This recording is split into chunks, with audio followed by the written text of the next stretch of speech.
السلام عليكم ورحمة الله. لأول مرة في تاريخه بعد تمثيل فرنسا، ها هو الآن في منتخب الجزائر أسماء جديدة جدا في صفوف أو في قائمة منتخب الجزائر استعدادا لمواجهة أوغندا. هنتعرف على القائمة بالتفصيل والأسماء الجديدة وأبرز المستبعدين في هذا الفيديو من قبل جمال بلماضي الناخب الوطني. بس أهم حاجة قبل ما نبدأ هذا الفيديو، ما تنساش أخي الكريم أنك تشرفنا وتشترك معنا في هذه القناة ولايك علشان الفيديو ده انتشر اكبر عدد من الناس، واذكر الله وصلى على النبي. ويلا بينا نشوف القائمة ونتعرف على جميع الأسماء بالتفصيل.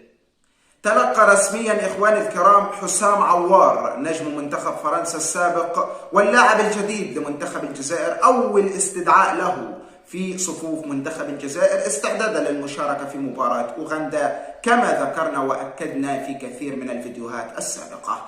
هيا بنا لنتعرف على القائمة بالتفصيل ونعرف الأسماء الجديدة وأبرز المستبعدين. في حراسة المرمى أولا أنطوني مانديريا نجم كين الفرنسي، ومصطفى زغبة لاعب ضمك السعودي، وحارس المرمى الثالث لاعب اتحاد العاصمة الجزائري أسامة بيمبوط. أما في قلب الدفاع فكيفن جيتون لاعب نادي باستيا الفرنسي والذي سينضم إلى ناد يشارك في دوري أبطال أوروبا في الموسم المقبل وهو نادي لانس الفرنسي. اللاعب متألق كثيرا وهو ظهير أيمن. واللاعب الثاني هو مهدي ليريس لاعب نادي سامبدوريا الإيطالي. واللاعب الثالث لاعب نادي الفياريال طبعا عيسى مندي. ومحمد الأمين توغاي لاعب نادي الترجي الرياضي التونسي. وزين الدين بالعيد وهيثم لوصيف لاعبي اتحاد العاصمة الجزائري. وأيضا اللاعب جوام حجان نجم نانت الفرنسي، ورامي بن سبعيني نجم نادي بروسيا مونشنغلادباخ الألماني، وأيضا أحمد توبة نجم باشاك شهير التركي. نذهب إلى وسط الميدان وأول اللاعبين هو هشام بوداوي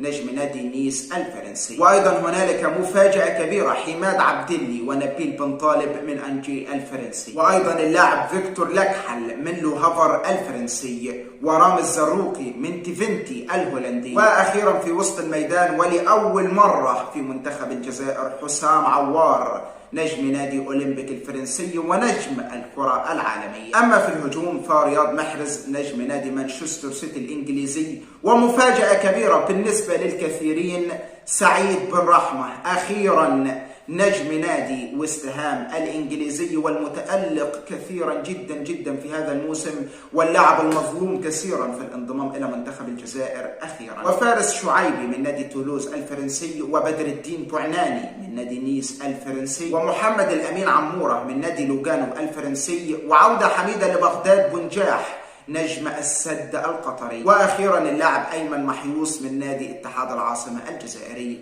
بالطبع هنالك استبعادات بالجمله ابرزهم يوسف البليلي بالطبع، واسماعيل بن ناصر للاصابه ايضا، وياسين عدلي وغيره من اللاعبين. وبذلك اعتقد ان رئيس وهاب مبلحي لن يستدعى مرة اخرى الى صفوف منتخب الجزائر. شاركنا رايك في الكومنتات في هذه القائمة.